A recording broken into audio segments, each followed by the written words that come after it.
ખૂબ સરસ.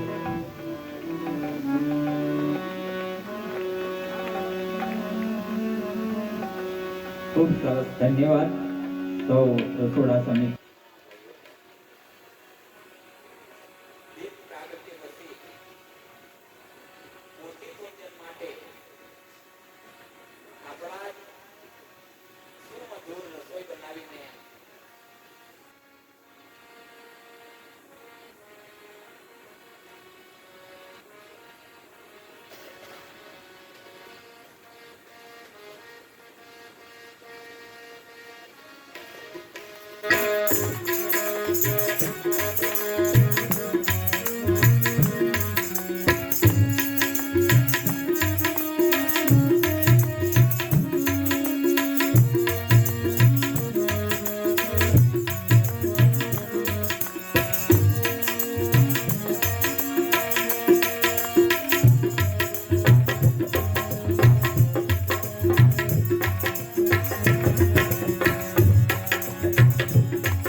હવે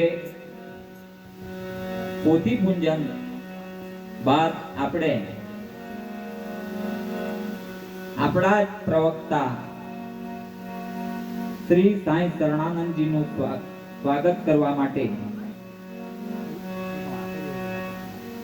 આશીષભાઈ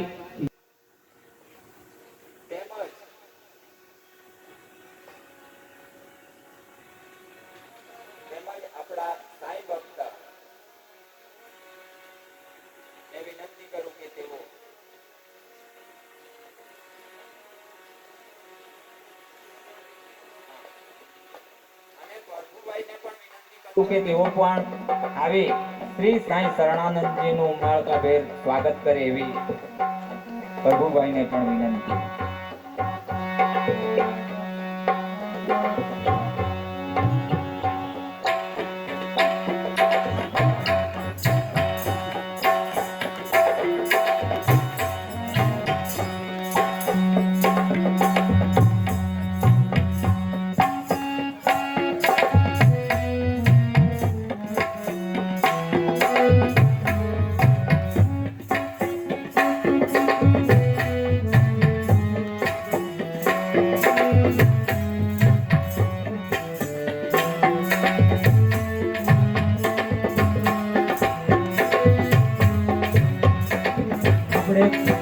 ખૂબ તાળીઓથી અભિવાદન કરીએ. શ્રી સાંઈ શરણાનંદજીનું સ્વાગત થઈ રહ્યું છે ત્યારે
સાથે ભરતભાઈ ને વિનંતી કરું, ભરતભાઈ પંચલાઈથી એવો શ્રી સાંઈ શરણાનંદજીનું તાલ ઉડાડીને સન્માન કરવા માંગે છે. એમને પણ વિનંતી કે તેઓ પણ સ્ટેજ પર આવે અને સ્વાગત કરે.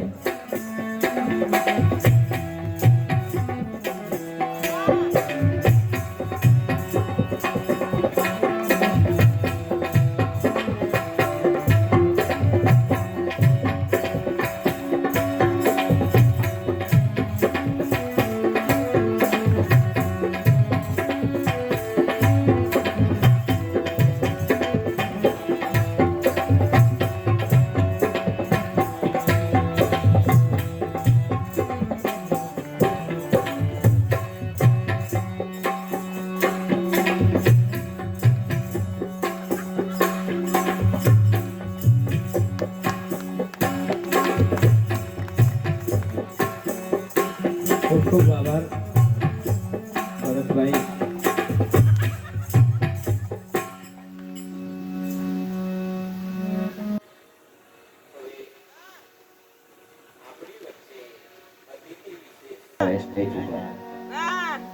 જસવંતભાઈ ગુરુજી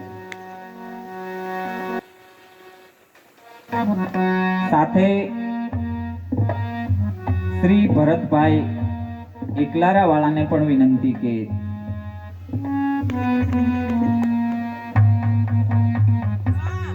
જસવંતભાઈના ધર્મપત્ની કાંતાબેન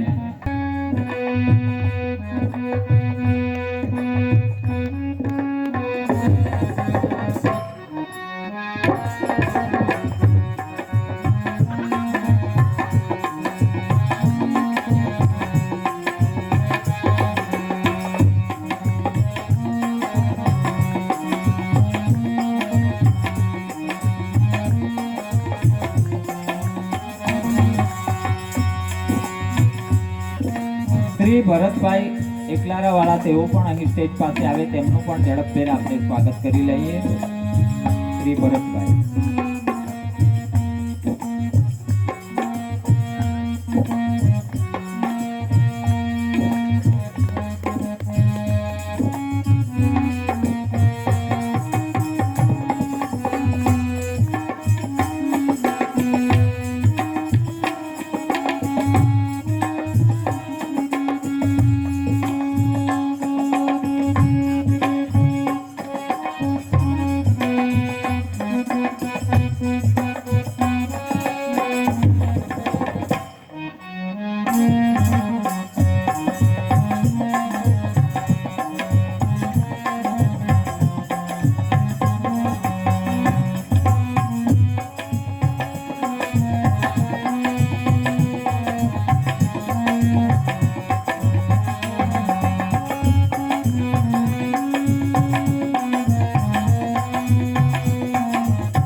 સાથે આપણે કથામાં વિલંબ ન થાય એટલા માટે કથાનો રસ, અમૃત રસ હવે આપણે ટૂંક સમયમાં શ્રી શરણાનંદજીના મુખે સાંભળવાના છે, ત્યારે એમાં વિલંબ ન થાય એટલા માટે હું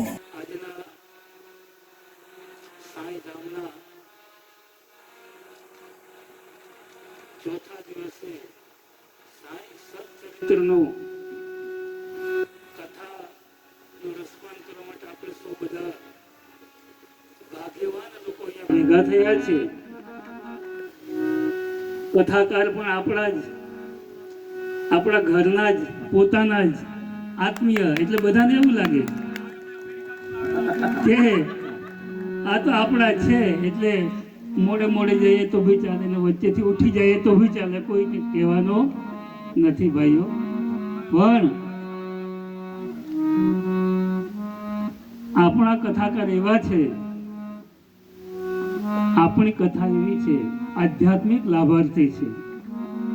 આધ્યાત્મિકનો અર્થ એવો થાય કે જગતના તમામ માનવ માત્ર માટે અહીંયા કોઈ જાતિ પાતિ ધર્મ સંપ્રદાય કાંઈ નથી આવતો, પણ આત્મા કલ્યાણ માટેની આ કથા છે. તો શ્રી સાંઈ શરણાનંદજી મહારાજના ચરણોમાં કોટી કોટી વંદન.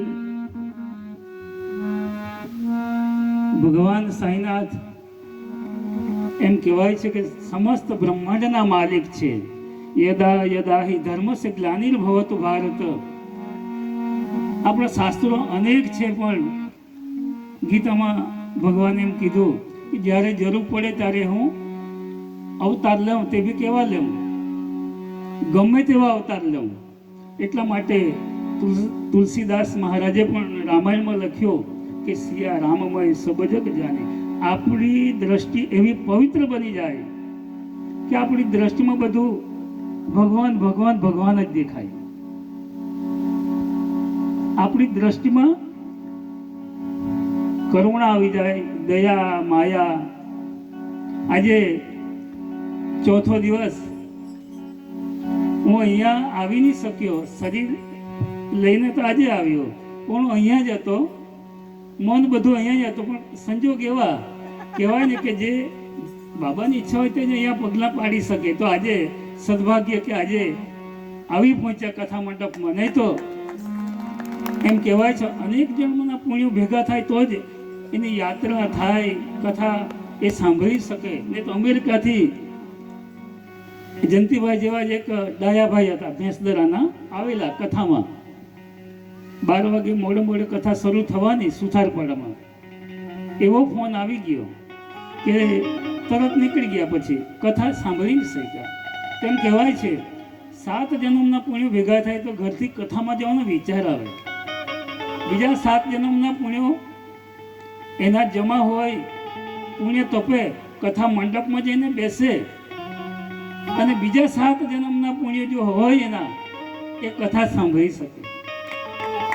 તો આપણે બધા ભાગ્યશાળી છે, અહીંયા સુધી આવી ગયા છે. ભગવાનને પ્રાર્થના કરીએ, આપણે કંઈ લાંબી વાત કંઈ કરવાની નથી. આપણે સાંઈ શરણાનંદજીના સાંઈ સત્ચરિત્ર એમની અમૃતવાણીનો રસપાન આપણે કરવાનો છે. એટલા માટે આપણે વધુ સમય ન લેતા, ગયા વર્ષની મને વાત યાદ આવી. ઘણા એમ કે સતીશભાઈ, શરણાનંદજી નહીં કે સતીશભાઈ, આ વ્યાસપીઠનો તો મોહ લાગી જાય પછી છૂટે નહીં, એમ કે એવા પણ ઘણા કહે. ત્યારે મેં કહેલું કે તમે ગુરુજી માનતા હોય ને તો આ ધંધો આપણે ચાલુ જ રાખવાનો. આ ધંધો એટલે કયો? આત્મકલ્યાણનો ધંધો. તો આજે તો આ ભગવાનનું નામ માં જેને કોઈ લોભ લાગી જાય ને, તો લોભ લાગવો જ જોઈએ, ભક્તિમાં લાગવો જ જોઈએ. એ આત્માને કલ્યાણ કરનારું સાધન છે. એના વિદ્યાર્થી પણ ઘણા બેઠા હશે, તો વિદ્યાર્થી માટે પણ હું કહી દઉં કે તમે ભણવામાં ખૂબ ધ્યાન આપો, ખૂબ મહેનત કરો, એ જ તમારા માટે ભક્તિ છે. તમે જે કંઈ કર્મ કરો બધી ભક્તિ જ છે. આજે લાપસી ખાધી રસોડામાં, બહુ સરસ લાગી મને, ત્યારે મને યાદ આવ્યું. કોઈ બાજુમાં કહેતા હતા કે જાણે મારામાં તો દ્રાક્ષ આવી ગઈ, એમ કે એટલે દ્રાક્ષના વખાણ કરવા લાગ્યા. પણ જેના જે આ લાપસી મીઠી હતી એને કોઈ યાદ કરતું નથી. સાકર નાખેલી, ખાંડ નાખેલી, એના લીધે લાપસી કેટલી બધી મીઠી, એને બધા ભૂલી જાય. પણ આ સાંઈધામ એક એવું છે કે નાના નાના માણસનો ખ્યાલ રાખે. મને ખૂબ ગમ્યું કે દીપ પ્રાગટ્યામાં પણ રસોડા સમિતિના માણસો આવી ગયા.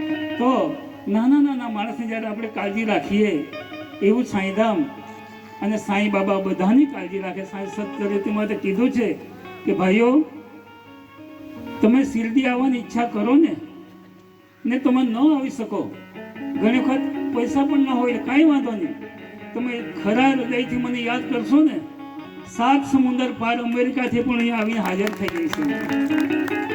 મિત્રો, આ ભક્તિ બધી અનુભવવાની વાત છે. એટલે તમે પણ અનુભવ કરજો ને થશે. જો શ્રદ્ધા અને સબૂરી 2 મંત્રો આપણા જીવનમાં આવી જશે ને, તો સાંઈ કૃપા આપણી સાથે જ છે. સાંઈ તો આપણી સાથે જ છે, ક્યાંય દૂર શોધવાની જરૂર નથી. કેમ કે જેને જેને ભગવાન મળ્યા છે ને, એ ગૃહસ્થી લોકોને પહેલા મળ્યા. સંત તુકારામ, નામદેવ, એકનાથ, એમની પત્નીઓ બધી હતી, એને મળ્યા. સંન્યાસીને ભગવાન મળ્યા કે ન મળ્યા તો મને બી કંઈ ખબર નથી, કે મેં કોઈ જગ્યાએ મેં વાંચ્યું નથી એટલું બધું. પણ ગૃહસ્થ શરણમાં એવા સંતોને ભગવાન મળ્યા, જલારામને મળ્યા. કોઈની કસોટી પરીક્ષા પણ આવે. લગભગ ગઈકાલે અહીંયા બી કોઈ પરીક્ષા હતી લગભગ, એમાં કેટલા પાસ થયા તો સાંઈ બાબા જાણે. તો જીવનમાં ડગલે ને પગલે પરીક્ષાઓ આવે તો ભગવાન એટલી જ પ્રાર્થના કરવા, હે સાંઈનાથ, અમારી ડગલે ને પગલે આવતી પરીક્ષામાં તું અમારા પર દયા રાખજે, કરુણા રાખજે, અમે એમાં પાસ થઈ જઈએ. કેમ કે અરીસામાં મુખ નથી હોતું. અમારી બહેનો જરાક કસે જવાની તેને પહેલો અરીસો જોયો, એને તો ઘરવાળાને ખખડાવી નાખે, અરીસો નિહાળો મળે એમ કે બીજો લાવજો. અરીસામાં મુખ નથી હોતું અને સંસારમાં સુખ નથી હોતું ભાઈઓ. અરીસામાં ખાલી આપણું પ્રતિબિંબ હોય, આપણું કંઈ મોઢું હોય તેમાં, ને સંસારમાં સુખ નથી હોતું છતાં આપણે સંસારમાં સુખ શોધ્યા કરીએ. કે જીવન જીવતા આવડી જાય ને ન આવડે તો સત્સંગ કથામાં બધા આપણે જવું પડે. કે તો ઘણા એમ કહે આ તો પેલો સંપ્રદાયનો સત્સંગ ત્યાં આપણાથી નહીં જવાય એમ કે. ભાઈઓ, હજારો વર્ષથી આપણો સનાતન ધર્મ, 33 કરોડ દેવી દેવતા, બધા જ સંપ્રદાય આપણા, બધા જ દેવતા આપણા, એટલે ગુરુઓ પણ આપણા. હમણાં કુંભ મેળા આવવાના, કરોડો કરોડો લોકો આવવાના. તો આપણે ભેદભાવ રાખીને સત્સંગમાં નહીં જઈએ. આ તો એમ કે પેલો સંપ્રદાય કાંઈ નથી. દરેક જગ્યાએ જીવન જીવવાની ચાવીની વાત કરે છે, અને જો ચાવી આપણને જીવન જીવતા આવડી જાય તો જીવન જેવું સહેલું થઈ જાય છે. એટલા માટે કથામાં આવીને આપણે પહેલાં 3 વસ્તુ યાદ રાખવાની. પહેલાં આપણે શ્રવણ કરવાનું, આપણે શ્રવણ બધા કરીએ. પછી કરવાનું મનન. મનન એટલે ઘેરે જઈને બધું યાદ કરવાનું. આજે સનાનંદજી મહારાજે કઈ વાત કરેલી, બહુ ઘણી બધી વાત નહીં યાદ રાખવાની, 1 થી 2 વાત યાદ રાખવાની. શ્રવણ કરવાનું એ તો બધા જ કરે. પછી મનન કરવાનું, અને પછી ત્રીજું પગથિયું નિધિ ધ્યાસન, એટલે કે જીવનમાં બને એટલું આચરણમાં લાવીએ તો એનો ફાયદો છે. ને તો કથા સાંભળીને બધા એમ કે ખંખેરીને નીકળી જાય, એક બાજુથી સાંભળીને પછી બીજી બાજુ નીકળી જાય, એનો કોઈ ફાયદો થતો નથી અને આપણું જીવનમાં પણ કંઈ બદલાવ આવતો નથી. એટલા માટે આજે તમારા બધાના દર્શન થયા. ઘણો સમય લીધો, માફ કરજો. આપણે બધા જ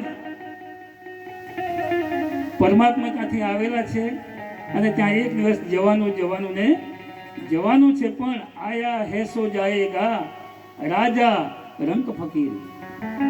કોઈ સિંહાસન ચઢ ગયે, કોઈ પાँव બાંધે જંજીર. તો ભગવાનને ત્યાં જવા માટે પણ આનંદ આવે એવું કંઈક આપણે કરી લઈએ ને એની ચાવી ક્યાં મળે? આવા સત્સંગોમાં મળે. કોઈ બી સંપ્રદાયનો સત્સંગ હોય. કેમ કે મને યાદ આવી ગયું ખાલી 1 મિનિટ. તો દીક્ષા ગુરુ એક હોય, શિક્ષા ગુરુ અનેક હોય. તમે જીવનમાં સંત સદગુરુ કરી લેજો. કેમ કે સદગુરુ વગર જીવનમાં કોઈ ગતિ નથી. તો શિક્ષા ગુરુ અનેક હોય, દીક્ષા ગુરુ એક જ હોય. દત્ત ભગવાને 24 ગુરુ હતા, એક બે ને 24 ગુરુ. એટલે કે જ્યાં જ્યાંથી કંઈક શીખવા મળી જાય તે આપણને ગુરુ. ને છેલ્લે તો શાસ્ત્રમાં એમ પણ કીધું, પોતે જ પોતાના ગુરુ બનો. આ કળિયુગમાં કોઈ પણ જગ્યાએ બહુ કાંઈ વિશ્વાસ મૂકવા જેવો નથી. એટલા માટે ફરી આપ સૌના ચરણોમાં વંદન, સાંઈ શરણાનંદજી મહારાજના ચરણોમાં વંદન, અને સાંઈ બાબાને એટલી જ હૃદયથી પ્રાર્થના કરું કે અમારું સાંઈ ધામ આમ તો ધીમે ધીમે ગુજરાત અને ભારત અને વિદેશમાં પહોંચી જ ગયું છે. પણ અમારા શરણાનંદજી મહારાજ ઉપર એવી કૃપા કરો કે જેની સાથે સાથે અમે બધા પણ સાથે તરી જઈએ. બોલે સાંઈનાથ મહારાજ કી જય. ઓમ સાંઈ, ઓમ સાંઈ.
હવે હું શ્રી રાજેશભાઈને વિનંતી કરું કે તેઓ પણ ઘણી બધી સાઈની કથા કરી છે અને આજુબાજુના વિસ્તારમાં ખૂબ સાંઈ બાબાનું નામ એમ તો ન કહેવાય પણ સાંઈ બાબાનું કામ કર્યું છે એવું કહેવાય. તો રાજેશભાઈને વિનંતી કરું કે તેઓ પણ આશીર્વચન આપે. ઓમ સાંઈરામ, જય માતાજી. જ્યારે હવે બોલવાનો આવે વિચાર તો બહુ જ થાય કે હું બોલું ને હું નહીં, કારણ કે તમારાથી ઉપર જઈને બોલવાનું એટલે વિચાર તો કરવો પડે. પણ કહેવાય ને, શિરડી વાલે તેરા જવાબ નહીં, ક્યાં દે કબ દે હિસાબ નહીં. એટલે જેને એને સોંપી દીધું છે અને જેમના પગલે હું અહીં સુધી આવ્યો છું, બાકી અહીં સુધી ન આવી શકું. જ્યારે જ્યારે આ સાંઈધામનો સંપર્ક થયો મારી સાથે 2 વર્ષમાં, પ્રથમ 3 અમે વ્યક્તિ આવ્યા અને ત્યારથી જ એવો અનુભવ થયો કે કંઈક તો અહીં મળવાનું જ છે. અને આજે ખરેખર બીજી વાર જ્યારે અહીં બોલવા માટે કહેવામાં આવ્યું તો મનમાં પણ થાય કે આજે શું બોલીશ, કારણ કે આવા પહેલા જ મને તો મારા મિત્રોએ કહેલું કે આજે ગમે તેમ તમારે બોલવું પડશે ને, એટલે આ હું ન પહેરવાનો હતો. આજે અલગ જ પહેર્યું પણ તો એ કહે કે આજ પહેરવું પડશે.